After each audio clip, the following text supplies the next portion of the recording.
کون چلا رہا ہے اس وقت، کون چلا رہا ہے؟ مجھے دیکھیں نا، اچکزئی صاحب سے تو مجھے بڑی ہمدردی ہے، بیرسٹر گور کی تو کوئی بات سنتا ہی نہیں ہے، وہ جو مرضی بولتے رہے۔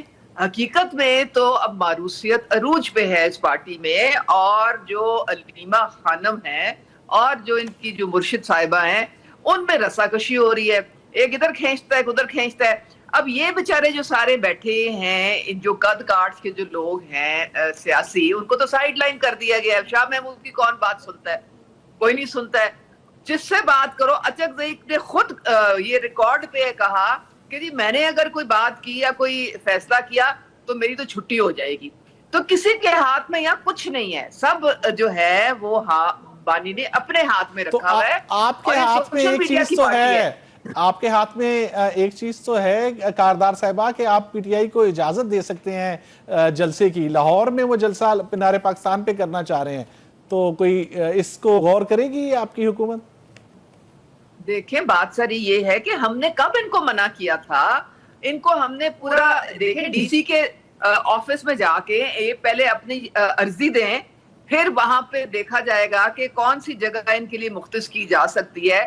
اب جہاں پہ لوگوں کا آنا جانا ہے، جہاں پہ ان کی زندگی میں خلل پڑ سکتا ہے یا ڈسٹربنس ہو سکتی ہے، تو وہاں پہ تو حکومت نہیں اجازت دے گی نا۔ وہ تو آپ کو جو بالکل ایک محفوظ مقام ہے، آپ کے لیے بھی محفوظ ہو اور لوگوں کو بھی اس میں کوئی تکلیف نہ ہو، لوگ دفتروں میں جا سکیں، بچے اسکولوں میں جا سکیں، پارکس میں جا سکیں، مارکیٹس میں، تو یہ تو حکومت کا فرض بنتا ہے نا، جان و مال کی حفاظت۔ تو اگر یہ شتر بے مہار کہیں کہ جی ہم نے یہ ادھر کرنا ہے یا ادھر کرنا ہے، تو اس کی اجازت تو نہیں مل سکتی ہے نا۔ بہتر صحیح۔ پروفیسر ستائر صاحب، کیا سمجھتے ہیں پی ٹی آئی 5 اگست کو کوئی بڑا جلسہ، کوئی بڑا امپیکٹ ڈال سکے گی؟ ہم دیکھ رہے ہیں کہ حالیہ عرصے میں کوئی بڑا جو ہے وہ عوامی اجتماع نہیں کرنے میں کوئی زیادہ کامیاب نہیں ہوئی پی ٹی آئی۔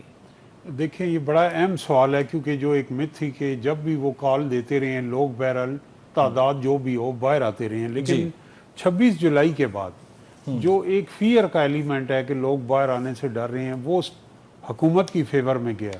تو اب پی ٹی آئی بھی اسے بریک 26 نومبر کو اب وہ گورنمنٹ بھی اسے بریک کرنا چاہتی ہے، اپوزیشن پی ٹی آئی اس کو بریک کرنا چاہتی ہے کہ ہم اپنی عوامی مقبولیت کا اظہار کریں، اور 3 سال ہو رہے ہیں تو ہمارا اختلاف ہو سکتا ہے کسی سیاسی رہنما سے، لیکن 3 سال ایک بہت بڑا عرصہ ہے کسی سابق وزیر اعظم کے لیے جیل کے۔ تو ابھی آپ کیا سمجھتے ہیں پروفیسر، پی ٹی آئی اپنی احتجاجی سیاست کو ری لانچ کر سکے گی اس 5 اگست کو؟ ہاں، ان کے ایک تو تنظیمی ایشوز ہیں جس طرح عظمیٰ کاردار کہہ رہی ہیں، لیکن اگر عمران خان صاحب کی طرف سے کال آئے اور اجازت جلسے کی ملی ہو تو لوگوں کا اکٹھے ہونا کوئی مسئلہ نہیں۔ جو عظمیٰ کاردار ہماری بہن کہہ رہی تھی کہ کانا میں اجازت ملی، اب اگر کانا میں اجازت ملی تو جو ٹیوشن سینٹر کی چھت گر گئی تھی اس کی جو متاثرین ہوں گے کم از کم وہ 30 بچی ہیں اور 200-300 خاندان تو ضرور آئیں گے۔ جہاں تک یہ ہے کہ مینار پاکستان کے جلسے سے خلل پڑتا ہے، تو آج ڈان اخبار میں ایک سٹوری آئی ہے کہ پیپلز پارٹی کو بھی 4-5 ہفتے ہو گئے ہیں، ان کے پریزیڈنٹ فیصل میر کہہ رہے ہیں کہ ہمیں اجازت نہیں ملی۔ تو اجازت یہ کہیں سے پوچھ کے اجازت مانگتے ہیں وہ نہیں ملتی، لیکن اگر عوامی زندگی میں خلل پڑتا ہے تو قائد اعظم نے یہاں جلسہ کیا ہے، وہ قرارداد پاکستان ہوئی، ذوالفقار علی بھٹو نے کیا، فاطمہ جناح نے کیا، میاں نواز شریف سے جب آپ باہر آئے جلا وطنی اپنی ختم کر کے تو انہوں نے مینارے ان دنوں تو کوئی عوامی اس میں خلل نہیں پڑا مصروفیات میں۔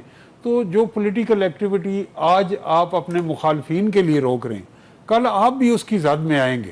صحیح، وہ ایسی بھی جدید تاریخ میں ہمیں پتہ ہے عظمیٰ صاحب کہہ رہی ہیں کہ اجازت جو ہے وہ اس پہ غور کیا جائے گا۔ میں علی عمران صاحب، ایک تو یہ کہ کانا جلسے کا کہا ہے عظمیٰ صاحبہ نے، وہ بتا دیجئے کہ اگر آپ کو اجازت بھی مل جائے تو اسی طرح کی صورتحال ہوگی، اور اگر اجازت نہیں دیتی حکومت تو پھر آپ کی حکمت عملی کیا ہوگی؟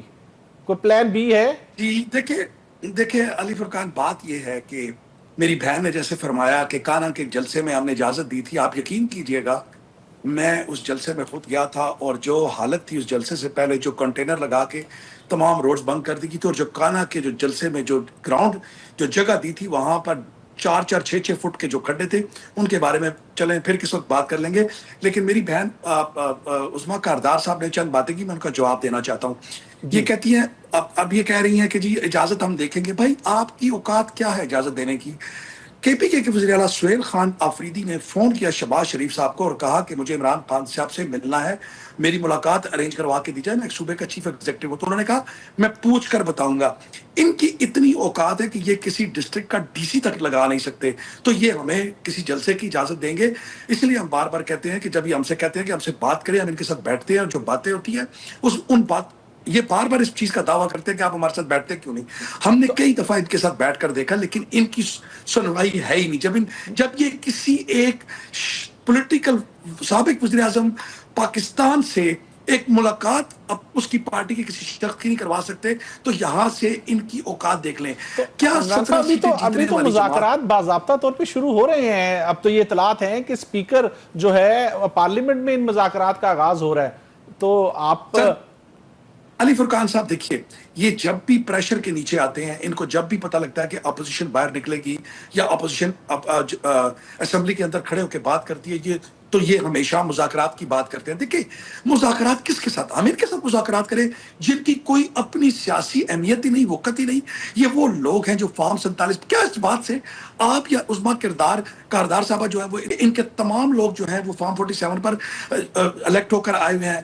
اسلام آباد سے لے کر کراچی تک آپ کوئی بھی حلقہ اٹھا کے دیکھ لیں, پاکستان تحریک انصاف میں ہر حلقے میں فارم 45 پر ہم 180 سے زیادہ سیٹیں قومی اسمبلی کے ہم نے لی ہیں. عمران صاحب جو کہہ رہے ہیں کہ مذاکرات میں حکومت کوئی سنجیدہ نہیں ہے, نہ ہی کوئی ایسا ماحول بنا پا رہی ہے کہ پی ٹی آئی کے ساتھ مذاکرات کریں. نہ ہی یہ مذاکرات, ان کی سنتا کون ہے بھائی؟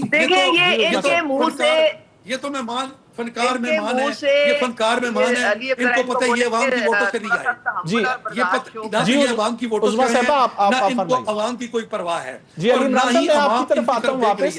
عظمیٰ صاحب کچھ کہنا چاہ رہی ہے اس پہ. جی عظمیٰ صاحب دیکھیں, ان کے منہ سے اس طرح کی باتیں جو ہے نا وہ بڑی مذاقہ خیز لگتی ہیں, جو کہ 4 سال یہی بولتے رہے, ایک پیج. اگر ہمیں کوئی قانون پاس کرانا ہے ہم پنڈی کی طرف دیکھتے ہیں, اگر ہمیں بجٹ پاس کرانا ہے ہم ان کی طرف دیکھتے ہیں, اگر ہمیں اپنی سینٹ میں اپنا چیئرمین لگانا ہے جبکہ ہمارے پاس ووٹ ہی نہیں ہے تو ہم ادھر دیکھتے ہیں. یہ وہ لوگ ہیں جو کہ خود یہ آر ٹی ایس کی پیداوار ہیں, اور اب یہ کہانیاں کرتے ہیں. فارم دیکھیں ان کی قسمت میں صرف رونا دھونا لکھا ہے. 3 سال انہوں نے روتے دھوتے این آر او کی گردان انہوں نے کی ہے. ابھی مذاکرات کا آغاز کر رہے ہیں آپ. اب تو یہ اطلاعات ہیں کہ اسپیکر جو ہیں وہ ان مذاکرات کی میزبانی کریں گے. پی ٹی آئی اور حکومت کے درمیان بالآخر وہ مذاکرات ہونے جا رہے ہیں جس کی وزیر اعظم نے کئی دفعہ پارلیمنٹ میں دعوت دی. تو اب آپ بھی اس کو وہی اہمیت دے رہے ہیں, کیونکہ علی عمران صاحب تو کوئی زیادہ ان مذاکرات کو اہمیت نہیں دے رہے. نہیں دیکھیں بات مذاکرات کن سے کریں, ہم مذاکرات ان سے کریں جو جیلی مینڈیٹ کی بنیاد پر جو تو یہ مذاکرات کی ٹیبل چھوڑ کے سارے بھاگ گئے تھے, انہوں نے یو ٹرن لے لیا تھا. اب بھی جو علیمہ خان ہے وہ سب کو کہہ رہی ہے کہ جی ہم نے احتجاج کرنا ہے, وہ کہتی ہے جی مذاکرات ہم نے کرنے نہیں ہے. اب کس کی بات ہم سنیں؟ یہ مطلب ہے کہ کوئی ان کا کوئی سر پیر ہے, کوئی کچھ بول رہا ہے کوئی کچھ بول رہا ہے, ہر ایک اپنی اپنی بولی بول رہا ہے. اور مذاکرات جو ہیں وہ کس کے ساتھ ہم نے کرنے؟ بانی صاحب جو ہیں وہ ان کا جو بیانیہ ہے وہ سوشل میڈیا پہ آپ دیکھ لیں, وہ اظہر ماشوانی اور یہ جبران الیاس ٹائپ کے لوگوں کے ہاتھ میں پارٹی جو ہے اس وقت, وہ اس طرح کا ریاست خلاف بیانیہ گھڑتے رہتے ہیں سارا وقت بیٹھ کے. تو بندہ مذاکرات اگر کرے, پہلے بھی تو ہمارے سارے قائدین بیٹھے تھے مذاکرات کے لیے, اور پارٹیز کے لوگ بھی بیٹھے تھے, یہ بھاگ گئے تھے.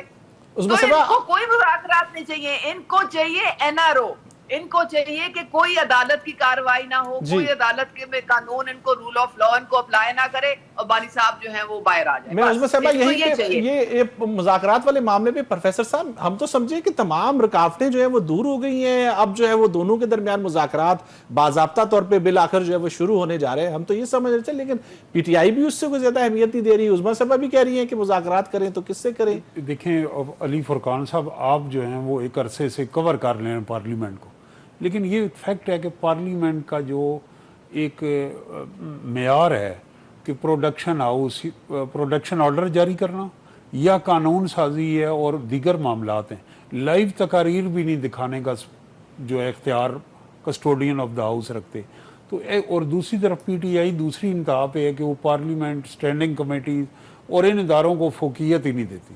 تو اب اس میں سے اگر اسپیکر ایک کریں تو ان کے پاس ایک رول ہے، چیئرمین سینٹ کے پاس ہے، اور مذاکرات کے ساتھ ساتھ اعتماد سازی کے لیے یہ بھی ہو کہ جو اہم آئینی عہدے ہیں جن میں چیئرمین نیب ہے، جن میں چیف الیکشن کمشنر ہے اور اس طرح کے ہیں، ان کے اندر گورنمنٹ ایک مشاورت کے ذریعے تقرری کرے تو اعتماد سازی کی فضا میں چیزیں ہو سکتی ہیں. اور جو لوگ اس وقت اپنی سزا بھگت رہے ہیں انہیں کچھ اجلاس میں بلایا جائے.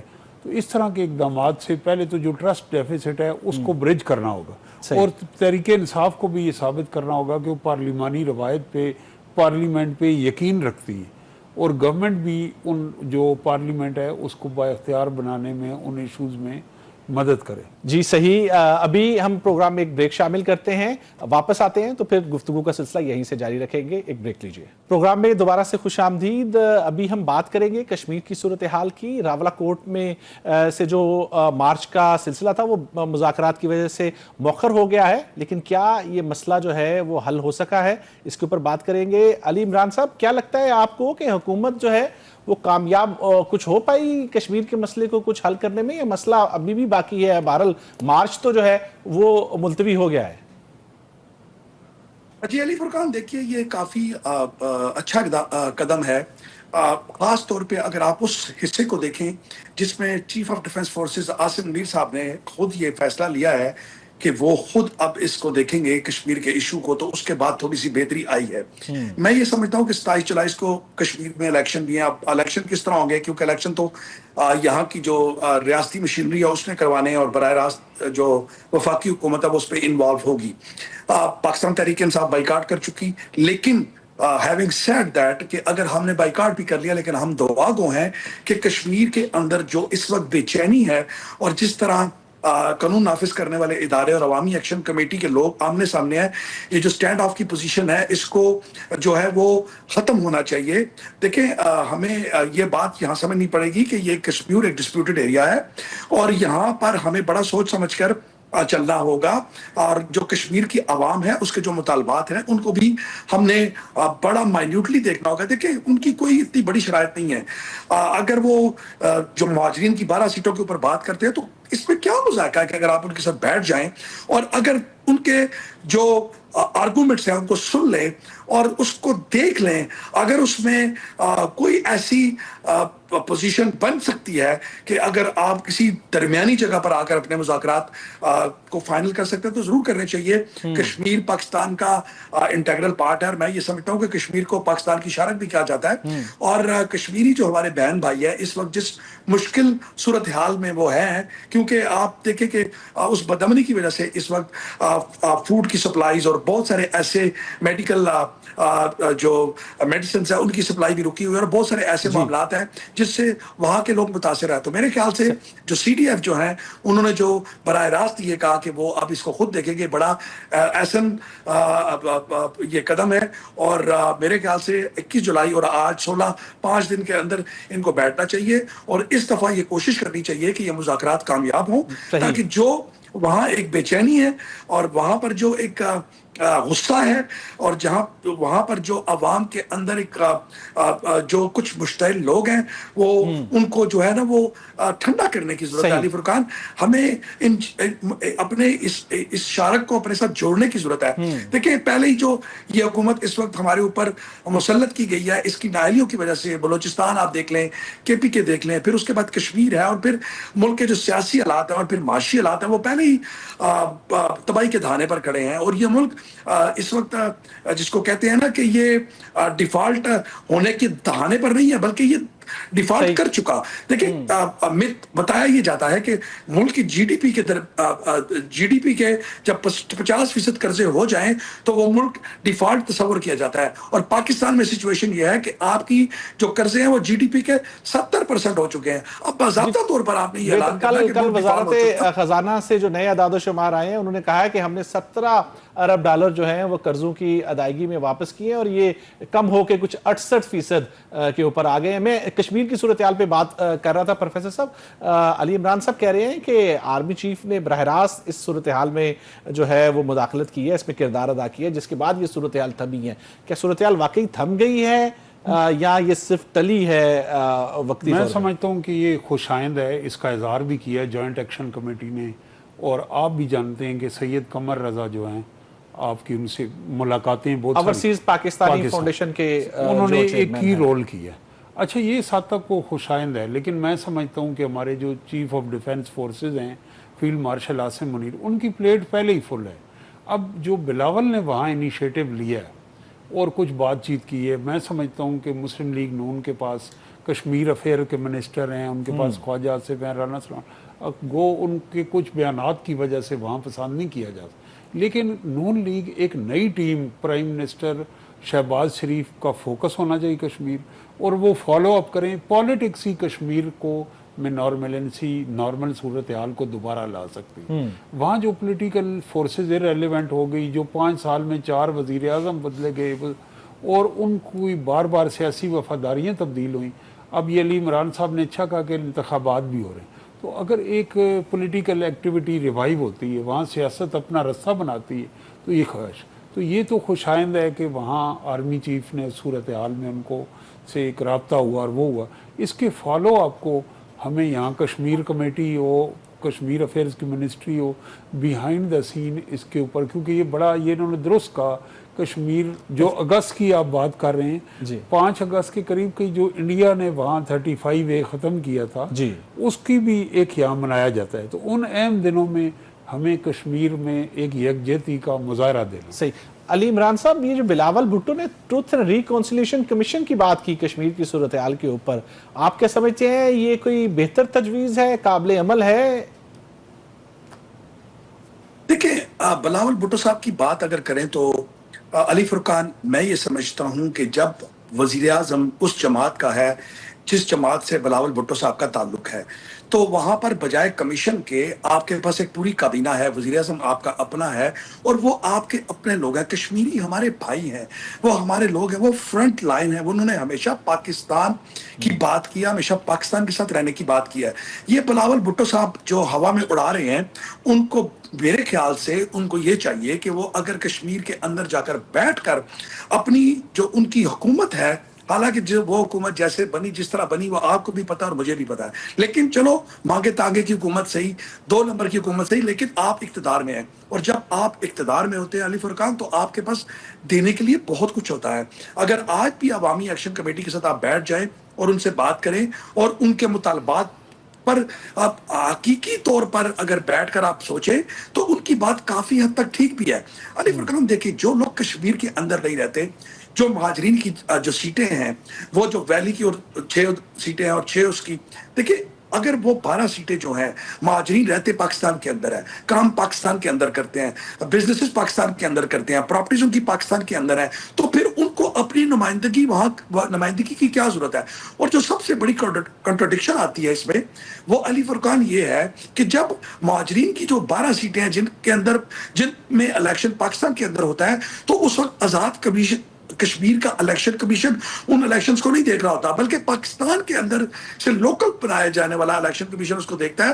اور آپ نے دیکھا ہوگا کہ جو بھی جماعت اقتدار میں آتی ہے یا جس نے آنا ہوتا ہے، وہ سیٹیں اس کی جھولی میں ڈال دی جاتی ہے. تو میں یہ سمجھتا ہوں کہ کشمیریوں کے ساتھ عوامی ایکشن کمیٹی کا جو کسی حد تک یہ موقف مجھے ٹھیک لگتا ہے کہ اگر لوگ جو کشمیر میں رہتے ہیں، جن کے مفادات، جن کی پراپرٹیز اور جن کے بچے وہاں کے اسکولوں میں پڑھتے ہیں، اور جو لوگ وہاں پر کام کرتے ہیں، جو کشمیر کی بہتری کے لیے کام کر رہے ہیں، ووٹ کا حق تو ان کو ہونا چاہیے. اگر یہ مہاجرین جو اپنے 12 نمائندے بھیجتے ہیں، تو مجھے یہ بتائیں کہ جو 12 نمائندے یہاں سے اس اسمبلی کے اندر جاتے ہیں، تو وہ مہاجرین کے لیے کیا رول ادا کر سکتے ہیں؟ نہ تو یہ مہاجرین وہاں پر رہتے ہیں، نہ ان کی پراپرٹیز وہاں پر ہے، نہ ان کے بچے وہاں پر پڑھتے ہیں، نہ ان کی کوئی بزنس وہاں پر ہے، تو ان کو وہاں پر نمائندگی کیوں چاہیے؟ میں یہی پوچھ لیتا ہوں آپ کی جگہ سے ذرا پروفیسر صاحب کو بھی شامل کر لیں. پروفیسر صاحب، علی عمران صاحب تو کہہ رہے ہیں کہ مہاجرین کی کشمیر اسمبلی میں کوئی ضرورت نہیں ہے نمائندگی کی، بلاول بھٹو بھی کہہ رہے ہیں کہ ان کی نمائندگی کا کوئی اور طریقہ ہونا چاہیے.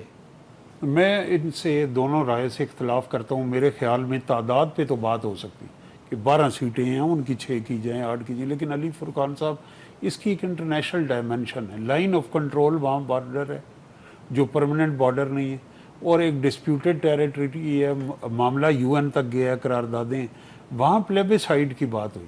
کل اگر استصواب رائے ہوتا ہے, پلیبیسائٹ ہوتا ہے, تو یہ جو لوگ, جو لاکھوں لوگ جموں سے اور سری نگر سے, ویلی سے یہاں مہاجر بن کے آئے, وہاں سے ڈس انفرنچائز ہو گئے مقبوضہ کشمیر سے, جی, اور یہاں بھی ہم انہیں ڈس انفرنچائز کر سکتے ہیں. تو کیا یہ پلیبیسائٹ استصواب رائے میں بھی ووٹ ڈالنے کے اہل ہوں گے یا نہیں ہوں؟ ان کی ایک شناخت تو یہ نا کہ یہ باقی تو مقامی لوگ ہیں, وہ بھی کشمیری ہیں. پہلے سے جو گلگت کے ووٹ ہے اس کے اوپر بھی سوال جو ہے وہ اٹھتا ہے کہ وہ ووٹ ڈال سکے کہ نہیں ڈال سکے. اچھا, اسی طرح کشمیر کی جو اسمبلی ہے, پاکستان کی واحد اسمبلی جہاں اوورسیز کی کوٹا اور نشست, جی, اوورسیز کی تو نمائندگی بھی یہ کشمیر جو کی اسمبلی میرے بھائی علی عمران صاحب دلیل دے رہے ہیں, وہ لوگ بھی یورپ امریکہ میں رہتے ہیں. مثلا طاہر کھوکھر صاحب جرمنی میں رہتے تھے, وہ اس میں الیکٹ ہوئے, پھر اگلی دفعہ کوئی اور ہوا, اور یہ اچھا, ہاں یہ آپ طے کر سکتے ہیں کہ ان کا رول کیا ہوگا, وہ حکومت سازی میں کیا اختلاف سیٹوں کی, لیکن ان کو ڈس انفرنچائز اس لیے نہیں کرنا چاہیے کہ انہوں نے پاکستان کی خاطر یہاں آ کے ایک قربانی دی, اور وہ کشمیر کے فریق ہیں. جس طرح یہاں کا کشمیر بھی کشمیر کا ایک فریق ہے, وہاں سے جو ہجرت کر کے جی, ان کو ڈس انفرنچائز کرنے کا مطلب ہے کہ کل اگر یہاں استصواب رائے ہوتا ہے تو کیا اس میں ان کے ووٹ نہیں ہونا چاہیے؟ صحیح. علی عمران صاحب, 21 جولائی کی ڈیڈ لائن ہے جوائنٹ ایکشن کمیٹی کے ساتھ معاملات کے حوالے سے. کیا سمجھتے ہیں حکومت کو کیا حکمت عملی اپنانی چاہیے کہ یہ صورتحال جو ہے, چونکہ 27 کو الیکشن ہے, یہ صورتحال جو ہے وہ آگے نہ بڑھے؟ پہلے میں تھوڑا سا ان کی بات کا جواب دے دوں. جی, انہوں نے بڑی اچھی بات کی کہ یہ جو لوگ ہیں یہ پاکستان کی خاطر جو ہے وہ یہاں اپنے علاقے چھوڑ کر پاکستان کے اندر آ کر آباد ہوئے. دیکھیں 1 کروڑ سے زائد پاکستانی آج بھی بیرون ملک بیٹھے ہوئے ہیں, امریکہ, کینیڈا, اور میرا خود بڑا لمبا ٹائم امریکہ کے اندر گزرا. تو کیا آج تک آپ نے کسی بھی پاکستانی کے جو باہر بیٹھے ہیں وہاں پر کوئی سیٹس آپ نے ان کو دی ہیں کہ جی یہ جو پاکستانی بیرون ملک ہیں, 1 سیٹ امریکہ سے ہوگی, کینیڈا سے ہوگی, یورپ سے ہوگی؟ یا دیکھیں, اگر آپ ان کو واقعی ووٹ کا حق دینا چاہتے ہیں تو ان کو ضرور ان کے کوئی اسپیشل کارڈز بن سکتے ہیں, ووٹر لسٹ میں ان کے نام ڈال سکتے ہیں, یہ وہاں پر جا کر ووٹ ڈالیں. آخر یہ 12 سیٹیں کیوں ضروری ہیں؟ دیکھیں یہ جو 12 سیٹیں ہیں نا سر, ان کو ہمیشہ اسٹیبلشمنٹ نے اور جو سٹنگ گورنمنٹ ہوتی ہے وفاق کے اندر وہ یوز کرتی ہے, کیونکہ ایک پارٹی اگر ایک پارٹی آزاد کشمیر کے اندر جب الیکشن لڑتی ہے تو وہ 1 سیٹ سے سٹارٹ کرتی ہے, اور جب وفاق میں بیٹھی حکومت ہوتی ہے وہ 12 یہ سیٹیں گھر سے لے کر چلتی ہے. اور یہ جیسے انتخابات ہوتے ہیں, میں خود یہ انتخابات پاکستان تحریک انصاف کی حکومت میں ہوتے دیکھے, اس سے پہلے ہوتے دیکھے کہ جس طرح کے یہ انتخابات ہوتے ہیں یا جیسے یہ انتخابات کروائے جاتے ہیں, ان کے اوپر بہت بڑا سوالیہ نشان ہے. کوئی بھی شخص جا کر جو وفاق میں بیٹھی حکومت, ایک میرا سوال ہے,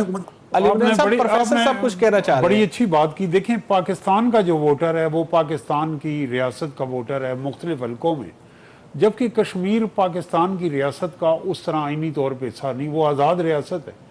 تو وہاں وزیر اعظم ہوتا ہے, تو ایک ملک میں 2 وزیر اعظم تو نہیں ہوتے. تو اس کی کچھ لیگل کینوٹیشنز ہیں جس کو ہم باقی ملک کے اس سے نہیں, ان کا اپنا جھنڈا ہے, ان کی اپنی حکومت ہے, ان کا وزیر اعظم ہے, ان کی اپنی وہ ہے, تو اس کو اگر ہم کسی صوبے سے کمپیئر کریں گے فیڈرلی, لیکن اس پہ ضرور اس سے کانسٹیٹیوشنل اور لیگل حوالوں سے گفتگو صحیح, بہتر. لیکن میں چاہ رہا ہوں 21 جولائی کی تاریخ کو بہت آگے نہیں. علی عمران صاحب مختصراً ذرا اگر بتا دیں کہ آپ کی نظر میں کیا حکمت عملی اپنائی جا سکتی ہے حکومت کی ماضی کی صورتحال کو دیکھتے ہوئے؟ دیکھیں علی فرقان, اس میں اگر تو آپ بونافائیڈ انٹینشن کے ساتھ, اچھی نیت کے ساتھ اگر مذاکرات کرنا چاہیں تو میں نہیں سمجھتا کہ اس میں کوئی مشکل درپیش ہے کہ کچھ لو اور کچھ دو. دیکھیں سیاست کا مطلب کیا ہوتا ہے کہ آپ نے کچھ لینا ہوتا ہے اور کچھ دینا ہوتا ہے, اور آپ نے آخر کسی نہ کسی جگہ پر بیٹھ کے چیزوں کو کنکلوڈ کرنا ہوتا ہے. اگر یہ سیاست ہے, کوئی لڑائی تو ہے نہیں, یہاں آپ نے بندوق اٹھانی اور دشمن کو جو ہے وہ جا کر دشمن پر فائرنگ شروع کر دینی, اور وہاں سے آپ کو جب فائر آئیں گے تو پھر آپ نے اپنے آپ کو پروٹیکٹ کرنا. یہ سیاست ہے. یہاں پر سیاست کا مطلب ہے ناممکن چیزوں کو ممکن چیزوں میں تبدیل کرنا. اب یہاں پر اگر آپ عوامی ایکشن کمیٹی کے ساتھ بیٹھ جائیں اور اگر وہ کہتے ہیں جی کہ 12 سیٹیں ہیں, اور اگر آپ ان بٹوین درمیان میں اگر آ کر کچھ 4, 6, 8 پر بات کو جو ہے وہ کسی طرح کنکلوڈ کر لیتے ہیں تو یہی اس کا حل ہے. صحیح. اور اگر صرف یہ ٹائم گین کرنے کی بات ہے, اور میں اب نہیں سمجھتا کہ اب ٹائم گین کرنے کے لیے یہ چیز ہو رہی ہے, کیونکہ جو CDF ہیں انہوں نے جس طرح براہ راست اب اس چیز کو دیکھنے کا کہا ہے, تو میرے خیال سے شاید اب چیزیں مثبت ان کے پہلو جو ہے وہ سامنے آئیں گے. اور میں یہ سمجھتا ہوں کہ یہ جو لوگ وہاں پر بیٹھے ہوئے ہیں, پاکستان پیپلز پارٹی اور یہ مسلم لیگ, یہ irrelevant ہو چکے ہیں. ان رولوں کی ریلیونسی ختم ہوگی اگر جو آپ کی اسٹیبلشمنٹ اور قانون نافذ کرنے والے اداروں نے براہ راست وہاں جا کر عوام سے بات کرنی ہے, ایڈمنسٹریٹولی اس کو دیکھنا ہے, ان کی فائنانس کو انہوں نے دیکھنا ہے, پھر فنڈز جو بھی بجٹ ہوتا ہے کشمیر کا وہ آپ کی وفاقی حکومت نے دینا ہوتا ہے. اگر یہ ساری چیزیں پاکستان کے جو دفاعی ادارے ہیں یا لا انفورسمنٹ ہیں انہوں نے دینے ہیں, تو پھر یہ جو لوگ ہم نے وہاں پر یہ بٹھائے ہوئے ہیں جو ہارے ہوئے اور یہ مایوس چہرے, تو میرا خیال ہے پھر ان کی تو کوئی ریلیونسی بنتی نہیں ہے. اور اب پھر وہاں پر یہ جا کر دیکھیں ان کی بے حسی دیکھیں علی فرقان, کہ اس وقت کشمیر کے اندر کتنا ماحول کتنا ٹینس ہے اور کتنی زیادہ بے چینی ہے. وہاں پر اس وقت آپ کے راستے بند ہیں, وہاں پر دوائیوں کی قلت ہے, وہاں پر خوراک کی قلت پیدا ہو چکی ہے, وہاں لا اینڈ آرڈر کی سچویشن ہے, فورسز وہاں پر مصروف ہیں اسلام آباد سے پاکستان سے, بلکہ آپ یہ سمجھے کہ پولیس اور لا انفورسنگ اتھارٹی جو ہے وہاں پر اس وقت کھڑے ہو کے ان سے بات کر رہے ہیں. اور یہ لوگ آج بھی 27 جولائی کے حوالے سے جلسوں کے اعلان کر رہے ہیں. تو یہ چیزیں ہمیں نظر آتی ہیں, یہ کتنے لسٹی اور کتنے اقتدار کے بھوکے لوگ ہیں کہ بجائے انسانی جانوں کے یا ان کے بیٹھ کر ان کے بات کرنے سے زیادہ ان کو الیکشن کی فکر ہے. اور یہ روز وہاں پر اپنے جلسے بلاول زرداری جا رہے ہیں, وہاں پر مظفر آباد میں جلسہ کریں گے اور 4 جلسے ہوں گے. اور یہ یار کیا مطلب کیا لوگ ہم نے اپنے اوپر مسلط کر لیے ہیں جس کی وجہ سے پاکستان اور آپ کی ریاست جو ہے وہ آج اس جگہ پر کھڑی ہے. صحیح. ابھی ہم پروگرام میں ایک بریک شامل کرتے ہیں, واپس آتے ہیں تو گفتگو کا سلسلہ جو ہے وہ جاری رکھیں گے اپنے معزز مہمانوں سے. ایک بریک لیجئے. پروگرام میں دوبارہ سے خوش آمدید. ابھی ہم بڑھیں گے مشرق وسطیٰ کی صورتحال کی جانب. ایران اور امریکہ کے درمیان جو کشیدگی ہے وہ تھمنے کو نہیں آ رہی, بلکہ اس میں شدت جو ہے وہ دکھائی دے رہی ہے ہر دن کے ساتھ ساتھ. ایسے میں پاکستان نے ان خبروں کی تردید کی ہے کہ اس کی ثالثی کی جو کوششیں اس نے پس سے پش ڈال دیا ہے, بلکہ پاکستان کا یہ کہنا ہے, آج ترجمان دفتر خارجہ نے یہ کہا ہے کہ پاکستان کی کوششیں اپنی جگہ پہ موجود ہیں. میں اسی کے اوپر بات کرنے کے لیے ہمارے ساتھ موجود ہیں ڈاکٹر منور حسین صاحب اور پروفیسر طاہر ملک صاحب. ڈاکٹر منور صاحب, ایک تو پہلے یہ بتا دیجئے کہ یہ کیا بہتر حکمت عملی ہے, کیونکہ بعض لوگوں کا یہ کہنا ہے کہ پاکستان کو اب اس صورتحال میں تھوڑا پیچھے ہٹ جانا چاہیے, لیکن دفتر خارجہ کے ترجمان تو کہتے ہیں کہ نہیں, کوششیں موجود ہیں اپنی جگہ. پہلے تو بہت شکریہ, سلام قبول کیجئے آپ کے انتہائی محترم پروفیسر صاحب اور آپ کی ٹیم اور آپ کے دیکھنے والے. دیکھیے بات اصل میں یہ ہے کہ پاکستان کبھی بھی پیچھے نہیں ہٹے گا because of number of reasons. پہلا ریزن یہ ہے کہ آرٹیکل 40 آف یور کانسٹیٹیوشن کہتا ہے کہ آپ نے مسلم دنیا کی مدد کرنی ہے, کوارڈیل کوآپریٹو ریلیشن شپ رکھنا ہے. دوسرا یہ کہ بابا قوم جناح صاحب نے ایک ویژن دیا تھا کہ مسلم دنیا کے ساتھ آپ نے کیسے تعلقات رکھنے ہیں. حالانکہ ہمارے ساتھ کیا کچھ نہیں ہوتا رہا. مئی 2025 میں جو ہاروپ ڈرون اسرائیل کے استعمال ہوئے ہمارے خلاف, وہ کہاں سے آئے تھے انڈیا کے پاس, اس کا بھی ہمیں علم ہے. اس کے علاوہ تیسری بات یہ کہ پاکستان کی جو 4 چیز پالیسیز ہے, اس میں connectivity, coordination, cooperation and counter balancing, اس کی بھی یہ ریکوائرمنٹ ہے کہ ہم اپنے تعلقات کو ان ممالک کے لیے بہتر کریں, اور اگر ان کے لیے کوئی مسائل پیدا ہوتے ہیں تو ہم انہیں ریزالو کریں. چوتھی بات یہ کہ یہ ہماری سیکیورٹی رسک ہمارے سیکیورٹی کے ساتھ بھی لنکڈ اپ ہے, بیکاز ایک بارڈر انڈیا کے ساتھ, اسپیشلی جب وہ 12 نیوکلیر وار ہیڈ نیوی کے حوالے کرتا ہے, افغانستان کے تھرو جو دہشت گردی کروائی جا رہی ہے, تو تیسرا بارڈر ہم ڈیسٹیبلائز نہیں ہونا دینا چاہتے. اور اگلا ریزن یہ ہے کہ ہمارے اکنامک اسٹریٹجک انٹرسٹ ہیں جی سی سی ممالک کے ساتھ. ہمارے millions Pakistanis they are working over there, ایک major chunk of your remittances are coming from there. اور پھر یہ کہ آپ کے اسٹریٹجک ٹائز ہیں, آپ کا ایک ایگریمنٹ سعودی عرب کے ساتھ ہوا ہے. ہم یہ سمجھتے ہیں کہ اگر یہ وار پھیلے گی تو یہ صرف ویسٹ ایشیا تک نہیں رہے گی, یہ ایکسٹرا ریجنل تک جائے گی. ہمیں اس بات کا احساس ہے کہ یہ اس وار کو مزید کھینچنے کا مطلب یہ ہے کہ مسلم دنیا کے جو اہم ممالک ہیں ان کو ٹارگٹ کیا جائے. آپ نے بیانات نیتن یاہو کے, نفتالی بینٹ کے, انڈین آفیشلز کے, ریٹائرڈ ملٹری آفیسرز کے تو سن رکھے ہیں, جو پاکستان کے خلاف, ترکی کے خلاف, ایجپٹ کے خلاف, سعودی عرب کے خلاف جو بیانات آتے ہیں. تو اس سارے منظر نامے میں اگر یہ ممالک آپس میں انگیج رہیں گے اور اپنے کنسرنز ایک دوسرے کے ساتھ بیٹھ کر سیٹل ڈاؤن نہیں کریں گے اور ہوا نکلوا دیں گے, تو پھر یقین جانیے کہ کوئی بھی سکون کے اندر نہیں ہوگا. گلوبل اکانومی تو جائے گی, لیکن خطے کے ممالک بھی بہت بری طرح متاثر رہے. بہتر پروفیسر صاحب, ڈاکٹر صاحب تو کہہ رہے ہیں کہ پاکستان کو کوششیں اپنی جاری رکھنی پڑیں گی اور یہ اس کی آئینی اور اس کی پالیسی اور خطے کی ضرورت کے تحت ہے. آپ بھی سمجھتے ہیں کہ پاکستان کو یہ کوششیں جاری رکھنی چاہیے, کیونکہ ایک تاثر یہ بھی ہے کہ پاکستان نے بہت کچھ کر لیا, اگر ہم زیادہ شدت سے کوششیں جاری رکھیں گے تو اس کا کچھ جو ہے وہ منفی اثرات بھی آ سکتے ہیں ہمارے. اگر یہ پرولونگ کرتا ہے ایران اور امریکہ کے درمیان تنازع, یہ وار, تو ایران ہمارا نیبرہڈ میں ہمسایہ اور خلیجی ممالک کے ساتھ ہمارے معاشی, دفاعی اور سیاسی تعلقات ہیں, وہ بھی متاثر ہوں گے. تو اس خطے میں ہم لپیٹ میں آ جائیں گے. تو اس لیے بڑا ضروری ہے کہ اس میں ایک جو رکاوٹ مجھے نظر آ رہی ہے وہ علی فرقان صاحب یہ کہ کوئی بھی نارملی جو معاہدہ ہوتا ہے وہ ٹرسٹ ڈیفیسٹ کو بریک کرتا ہے, اعتماد سازی کی فضا اس میں بہتر ہوتی. یہ واحد معاہدہ ہے جس میں اعتماد سازی کی فضا بہتر نہیں ہے. اور اس میں یہ سمجھوں گا کہ یو ایس پریزیڈنٹ ٹرمپ کا بھی ایک بڑا رول ہے کہ جب وہاں تدفین ہو رہی ہے ان کی جو سپریم لیڈر ہیں, ان کی خامنائی صاحب کی, تو اس موقع پہ چند ٹویٹ یا بیانات غیر ضروری تھے. اگر وہ اس کے اوپر افسوس کا اظہار کرتے تو بہتر. اور دوسری طرف ایرانی قیادت کا بھی سب آپ یہ کہہ رہے ہیں کہ اس کا کوئی پاکستان کے اوپر کوئی منفی اثرات نہیں آئیں گے اگر پاکستان اس ساری صورتحال میں اپنے کردار کو اسی انداز میں جاری رکھتا ہے جیسے کہ پہلے رکھا ہوا تھا. میں سمجھتا ہوں نہ کردار ادا کرنے سے زیادہ منفی اثرات آئیں گے. اور انٹرلوکیٹرز کا ایک آپ دیکھیں کہ بیہائنڈ دی سین بات چل رہی. ایک روزہ دورہ جو ہمارے وزیر اعظم نے اور اہم شخصیات نے قطر کا کیا, میاں نواز شریف بھی اس میں تھے, سی ڈی ایف مسلسل رابطوں میں ہیں. اس وقت behind the scene Qatar, Muscat Oman, Turkey اور سعودی عربیہ پاکستان کے ساتھ ساتھ ایک اہم رول کر رہے ہیں. تو اگر یہ ایورس ہو جاتا ہے, اگر یہ پرولونگ ہوتا ہے, تو صرف پاکستان ہی نہیں پوری دنیا میں جو عالمی معیشت جو آپ فیول کا کہہ رہے تھے, سپلائی چین ہے یا انرجی سیکٹر میں ڈاؤن, تو وہ پوری دنیا کو اپنی لپیٹ میں لے لیں گے. تو ڈاکٹر منور صاحب, یہ خدشہ کس حد تک آپ کی مطابق جو ہے وہ درست ہے کہ پاکستان کو اس کے کچھ اثرات بھی ہو سکتے ہیں, منفی اثرات بھی ہو سکتے ہیں اگر زیادہ شدت سے پاکستان آگے بڑھتا ہے ثالثی کو لے کے؟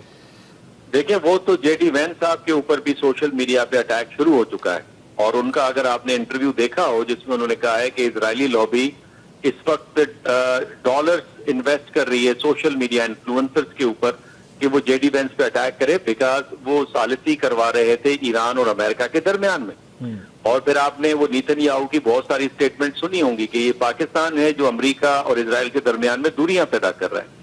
اور آپ نے وہ انڈین آفیشل اینڈ منسٹرز کی وہ گفتگو بھی سنی ہوگی جس میں انہوں نے کہا کہ ہم ایران کے خلاف اور اسرائیل کی سپورٹ اس لیے کرنا چاہتے ہیں کہ ہمیں ایک موقع ملے گا کہ پاکستان کو فردر ہم ڈیسٹیبلائز کر سکیں.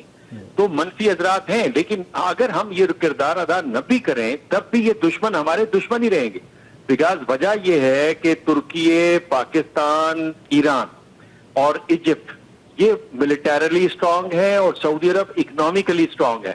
تو وہ نہیں چاہیں گے کہ یہ چار اہم ممالک جو ہیں یہ وہاں پہ کھڑے رہیں. ایون قطر کو بھی یہ ڈیسٹیبلائز ہوں تاکہ گریٹر اسرائیل کا خواب پورا ہو, اکھنڈ بھارت کا خواب پورا ہو. ڈاکٹر صاحب, یہ اگر پاکستان کی کوششیں جاری ہیں, اپنی جگہ موجود ہیں, جو کہ ترجمان دفتر خارجہ بھی کہہ رہے ہیں, امریکی جرائد بھی کہہ رہے ہیں, تو پھر یہ کوششیں کوئی نتیجہ کیوں نہیں نکال پا رہی ہیں؟ ہم تو دیکھ رہے ہیں ہر دن شدت میں اضافہ ہوتا جا رہا ہے حملوں میں. نہیں, وہ شدت میں جو اضافہ ہے نا وہ تو پریزیڈنٹ ٹرمپ کی بے وقوفیاں ہیں, نااہلیاں ہیں. بیکاز ایسی کیا نئی اسٹریٹجی ہے جس نے پہلے ایران پہ کام نہیں کیا اور اس دفعہ وہ کام کر پائے گی؟ پہلی بات. دوسری بات یہ کہ 250 سالہ ایک قوم ہے جو 5000 سالہ سیولائزیشن کو کہہ رہی ہے کہ ہم جیسے بن جاؤ, یعنی اس سے زیادہ احمقانہ تو بات کوئی نہیں ہو سکتی. جس طرح چائنا کے بارے میں خیال تھا امریکنز کو کہ چائنیز ہمارا ریپلیکا بن جائے. بھائی وہ 6000 سال پرانی سیولائزیشن ہے, آپ کا ریپلیکا کیسے بنے گی؟ اور پھر ویسٹ کو یہ خیال ہے کہ اسٹل ان کی جو پاور ہے وہ ریٹین ہے, اور لبرل فلسفی, پولیٹیکل سسٹم, اکنامک سسٹم کے بغیر کوئی ترقی نہیں کر سکتا. وہ سو گئے 1991 کے بعد کہ بھائی اینڈ آف دا ہسٹری ہو گئی, اور یہاں پہ چائنا اور باقی مملکتیں کھڑی ہو گئی. تو کہنے کا آپ کو صرف میں یہ بتانا چاہ رہا ہوں کہ یہ ان ایکٹ پالیسیز ہیں جس کے بارے میں جو ابن خلدون ہے یا جان پال کینیڈی ہے اس نے پہلے ہی ظاہر کیا کہ جب آپ ان ایکٹ پالیسیز بنائیں گے, ملیٹریلی انٹروین کریں گے, اوور اسٹریچنگ کریں گے, ڈکلائن آپ کا ہے. تو اب سوال یہ ہے کہ جب آپ کے پاس فائر پاور ہے لیکن آپ اسٹریٹ آف ہرمز کو نہیں کھلوا سکتے, آپ کی کیپیسٹی نہیں ہے, آپ کے سارے انالیسٹ اس پہ ایگری کر رہے ہیں, تو روایت راستہ جو ہے وہ بات چیت کا ہے, تو پھر بات چیت کرے نا. اور میں اسی طرح سے ایران اور جی سی سی کو بھی کہوں گا, اگر جی سی سی ممالک کو کچھ کنسرن ہے ایران سے اور ایران کو کنسرن ہے جی سی سی ممالک سے, تو اس کا مطلب صرف جنگ تو نہیں ہے, آپ بیٹھ کے بات چیت کریں گے نا. تو میرا خیال ہے سب کی امیدیں پاکستان اور ترکی میں ہیں. میں ایک جملہ کہہ دوں, پاکستان اور ترکی میں ہے بیکاز باقی جتنے ممالک ہیں انہوں نے اپنے آپ کو کنٹروورشل کر دیا. پروفیسر صاحب, کیوں کوششیں کامیاب نہیں ہو رہی ہیں؟ اگر پاکستان واقعی کوششیں کر رہا ہے تو یہ کامیاب کیوں نہیں ہو پا رہی ہیں؟ اس کا ایک لائن میں جواب دوں گا کہ اس وقت جو ہے ایک رول بیسڈ آرڈر نہیں ہے دنیا میں, جس میں انٹرنیشنل انسٹیٹیوشن ہوتے ہیں, اقوام متحدہ ہے اور سیکیورٹی کونسل ہے, تو انپریڈکٹیبلٹی اتنی زیادہ ہے کہ آپ دیکھیں کہ ایک صبح بیان آتا ہے امریکی صدر کا کہ وہ ٹول ٹیکس وہ کلیکٹ کریں گے اور اگلے دن اسے وڈرا کر لیتے.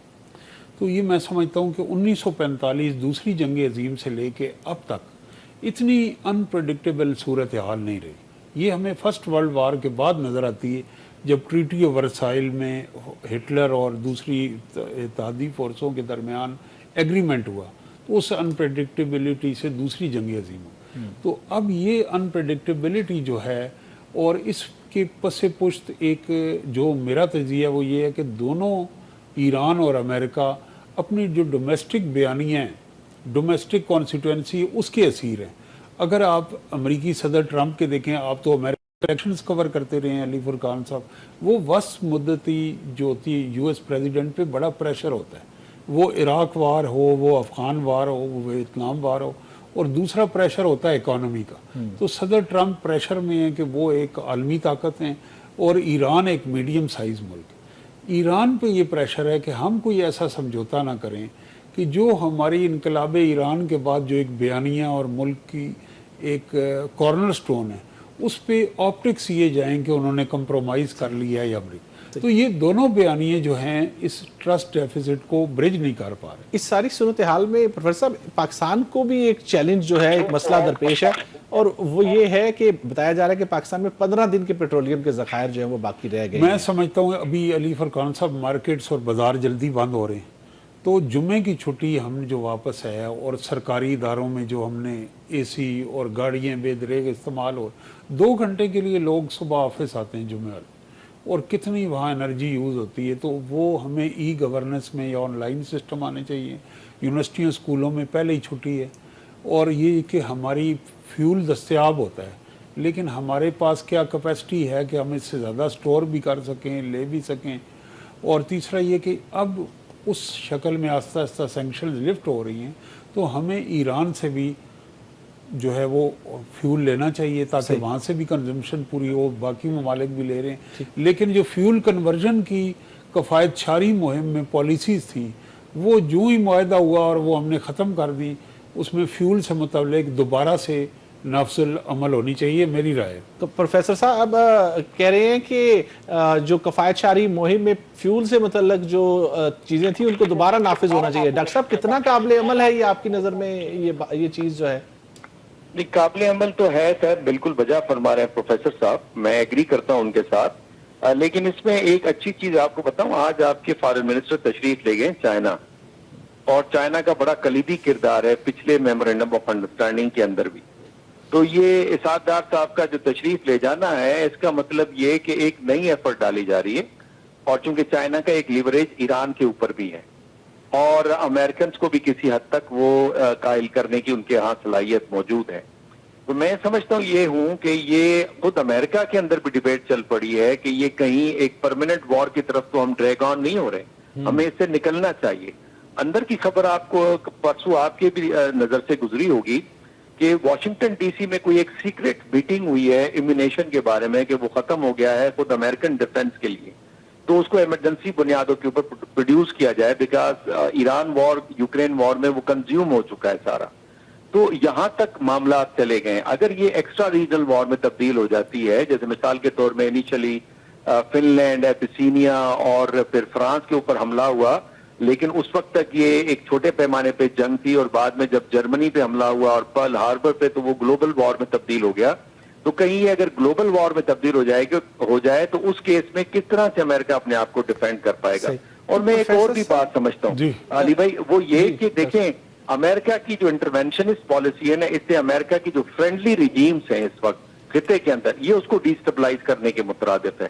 آپ باب المندب کو, آپ اسٹریٹ آف ہرمز کو نہیں کھلوا سکتے, سپلائیز خراب ہوں گی.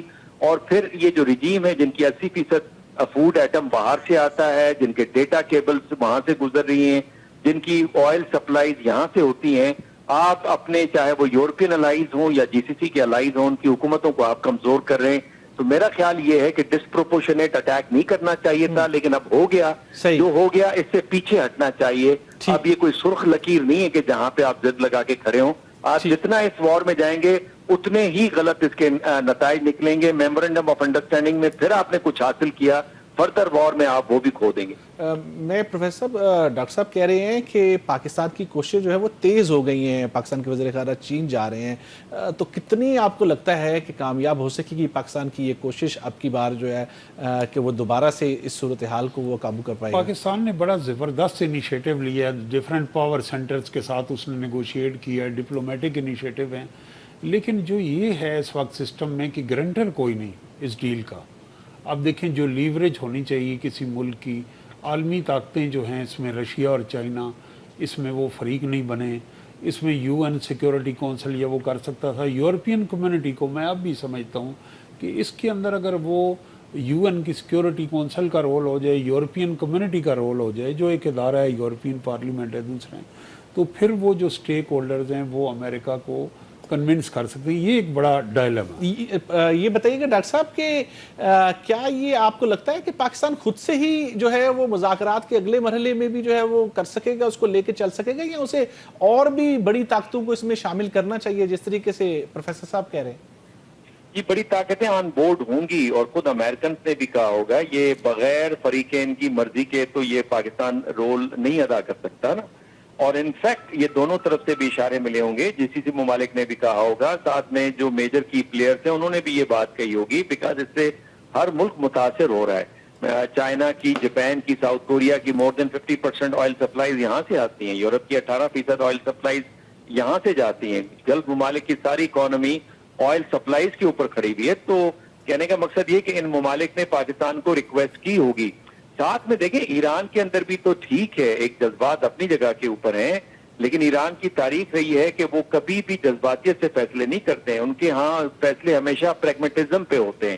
ٹھیک ہے وہاں پہ جذبات ہیں, بدلہ لینے کی باتیں کی جا رہی ہیں, لیکن آپ کو یاد ہوگا ریولوشن کے بعد جب ایران عراق جنگ شروع ہوئی اور اسرائیل اور امریکہ کے خلاف مرگ برگ کے نعرے لگ رہے تھے, تو اس وقت کانٹرا افیئرس بھی تو ہوا تھا ریگن کے زمانے میں, اور وہی ہتھیار امریکنز کے ایران نے خریدے تھے اور عراق کے خلاف استعمال ہوئے تھے.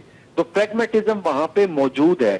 تو پاکستان کے پاس یہ روم ہے, اور پاکستان نے پہلے بھی ایک مثبت کردار ادا کیا. اور میں آپ کو سچی بات بتاؤں کہ اس وقت پوزیشن بھی پاکستان اور ترکی کی ایسی ہے کہ یہ کردار ادا کرتے ہیں. باقی جتنے جی سی سی ممالک ہیں وہ کنٹروورشل ہو گئے بیکاز آف دا ون اور دا ادر ریزن, چاہے وہ سنا ایئرپورٹ پہ حملے کا معاملہ ہو, یا قطریوں کا پیچھے ہٹنا ہو, یا کویت, بحرین اور جو باقی یو اے ای وغیرہ ہے اور جارڈن ہے ان کا براہ راست اس جنگ میں حصہ بننا ہو, تو انہوں نے کنٹروورشل کر دیا اپنے آپ کو. تو پاکستان اور ترکی ہے, بیکاز اس وقت ویسٹ پاکستان اور ترکی کو برج کے طور پہ بھی دیکھتا ہے, ایسٹ اور ویسٹ کے درمیان میں, مسلم ورلڈ اور ویسٹرن سویلائزیشن کے درمیان میں.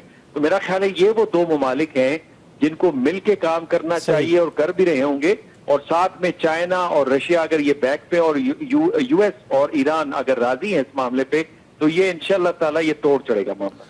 ڈاکٹر منور صاحب, پروفیسر طاہر ملک صاحب, بہت شکریہ آپ دونوں معزز مہمانوں کا ہمارے ساتھ شامل ہونے کا, گفتگو کرنے کا. ناظرین, آپ نے آج کے پروگرام کی گفتگو سنی, امید ہے آپ کو پسند آئی ہوگی. آئندہ ہفتے تک کے لیے اجازت دیجیے. اللہ حافظ.